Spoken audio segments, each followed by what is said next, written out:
to a ceasefire. Rubio and company, they went to Saudi Arabia and they got the deal done. So they can get things done. Now, obviously, we need to wait what's going to happen with Russia. Are they going to agree to it? That's going to be this. That's going to be the question. But the market is improving. It was down. It's up a little bit. The Nasdaq is actually up today, so this could be good. This could be very good for the stock market. Why should this be good for the stock market? I'm going to give you 3 reasons why this announcement is going to be good for the stock market. And as usual, you want to buy when everybody else is selling, that's what's happening right now, right? The market was down 800 points, 900 points yesterday. The Dow is down 200, although the Nasdaq is up, and the S&P is actually up. So things are improving a little bit. What do we say? Well, several things are happening at once here. Okay, the first one is, by the way, Ontario's Ford says agreed to suspend 25% electricity surcharge. Oops. They were trying to pick a fight with Trump, and I think they're retreating. But anyway, we'll make a separate video on that. The point is the fact that Rubio went to Saudi Arabia and Ukraine has agreed to basically to a ceasefire. What does that mean? It means that the administration, the Trump administration, is able to get things done. Besides creating chaos and uncertainty, it's able to get things done. Partially right now because we still need to hear from Russia, but things more likely than not, they're probably already negotiating with Russia to make sure that this thing goes through at least for a ceasefire. Then we could stop talking. Okay, I don't think that any one of them want to keep fighting for the simple reason is that, well, frankly, Ukraine doesn't have anything else to fight with because Trump stopped everything. And frankly, at the end of the day, Russia made its point, and I think they're probably going to keep what they have. May not please everyone, definitely may not please Ukraine, but you cannot make a deal if everyone is happy. That you don't have a deal here, right? So far we haven't had in 3 years. What does this mean? Well, short term, it's improving the market, plus some news on Canada as well. But what this also means is the irrelevancy of Europe. What do I mean by that? Well, they were not at the table. Even though they came to the US, they went to Paris, there was a trip with Zelensky in London. They said a bunch of things. We're going to help you. We're going to do this. We're going to do that. We're going to spend on this.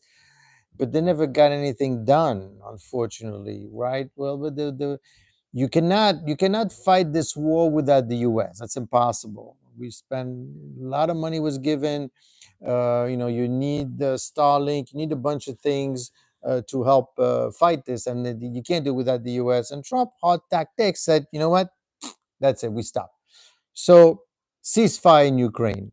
That's a good thing. That's a good deal. Once the information starts to get through, they're going to realize, hey, but if you could get that done, then maybe you could get these crazy enough to get the tariffs done. And frankly, it was just announced that this crazy guy over in Canada that wanted to put a 25% tariffs on Ontario on the electricity coming in, and Trump said, you know what, I'm going to give you 50%. And he just said, okay, you know what, never mind this. I don't think there's nothing to be gained to pick a fight with the US. Okay, first of all, Trump is not going to pull back, as we could see. Okay, yes, there's talk of recessions, there's talk of lots of different things, but at least, hey, Casey, at least something is happening. At least something is happening. This could be very good. It could also be very bad. I mean, it's tough to say right now. Okay, so in a market like this, what do? Well, you need to hedge both sides. You need to be both on the short and both on the long. You need to buy puts and sell puts. So you buy puts and buy calls. You got to be on both sides. You got to be on both sides because you don't know what's going to happen. Now, of course, you could say, well, I'm not going to do anything. Thanks for the hearts, by the way. You may not like what you hear, you may not like what you do, but at least something is happening, and pretty big things, right? The end of the war, I mean, not the end of the war, the end of at least a ceasefire. Now, one thing you need to realize also, there's several things at play. It's a fact also that you have to watch for Rubio. Rubio is obviously vying for presidency at some point in 4 years, but so does JD. And you could see them talking during Zelensky. Now, this is basically Rubio and the other guys saying, okay, we got a deal done. Of course, always making sure that they give credit to Trump. That is very important. Okay. The guy is not going to take any, you know what? Now, what did that mean? It means that you need to deal in coincidence. He's also bring up the fact that the US is a country to be reckoned with. It's not just a big guy sitting there doing nothing. For years, I think for years, the workers have been basically, I wouldn't say, well, taking advantage of. Well, the point is that they voted for Trump. He's in. He's getting things done. Is it going to be a good thing? We'll see. I mean, obviously, the pundits are going to tell you, "Oh my God, he's creating chaos." Yeah. By the way, the market is up. The S&P is up right now. The Nasdaq is up. The Dow is only down 200 points. Hopefully, you did like I did. You bought some S&P calls yesterday. I mean, 900 points.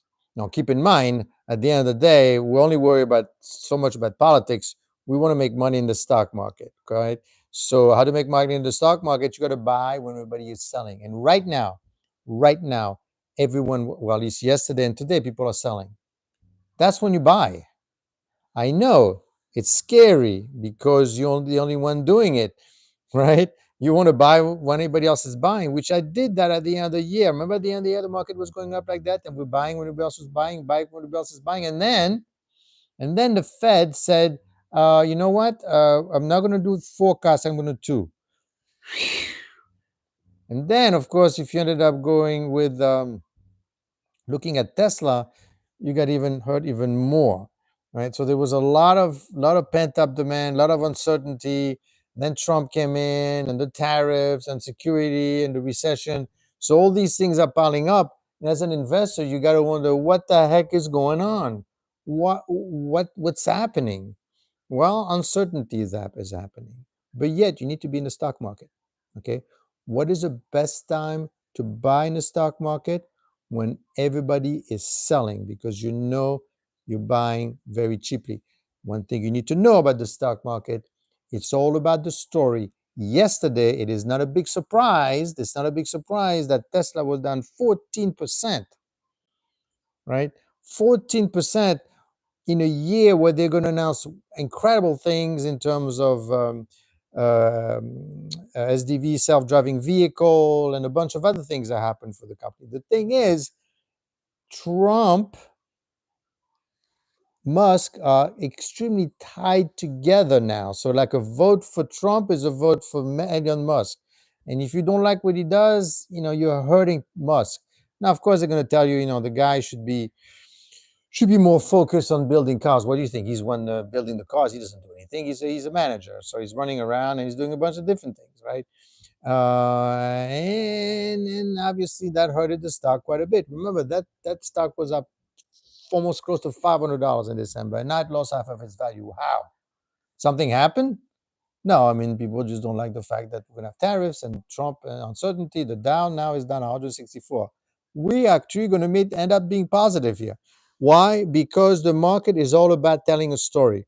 Right now, the story is, I don't like the tariffs, but maybe it could work after all. I don't like the war, but it looks like Ukraine is signing a deal. Maybe imagine if Russia agrees. That's going to be huge for Trump. Okay, you may not like it if you don't like Trump, but it could be huge for him because it shows that he could get things done. And if you get things done, I mean, sometimes it's got to hurt. We're light years away from the previous administration now. Well, we're in a different zone, a different universe. I mean, I don't know what kind is it going to be. Obviously, it's hurting right now. I mean, it's talk about this talk of inflation. They've been talking about recession and a bunch of other things. Whatever it is, it's happening.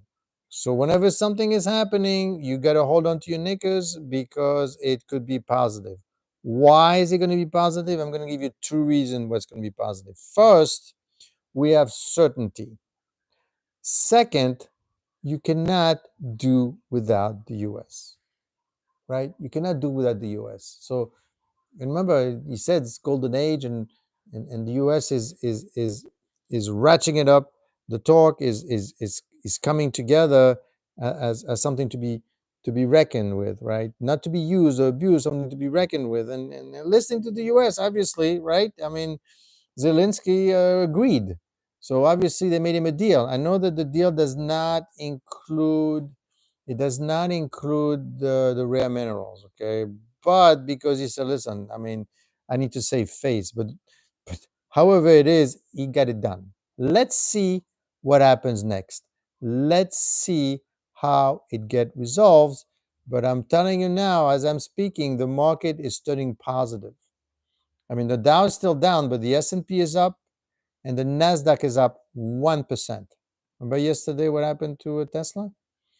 So for me, it appears to me that the market, especially if you're a Tesla trade, which is basically the Nasdaq, the market is looking at the Nasdaq and is tying in really closely to Trump's policies. If it's going to work, it's going to be great for the Nasdaq. If it's going to be a disaster, it's going to be a disaster for the Nasdaq. But so far, he's got part of the deal done. So far, we just announced that Ontario said, you know what, the 25% tariffs that we're going to hit for electricity in northern New York, forget that. That's not going to happen. So let's see what happens next. It should be quite interesting.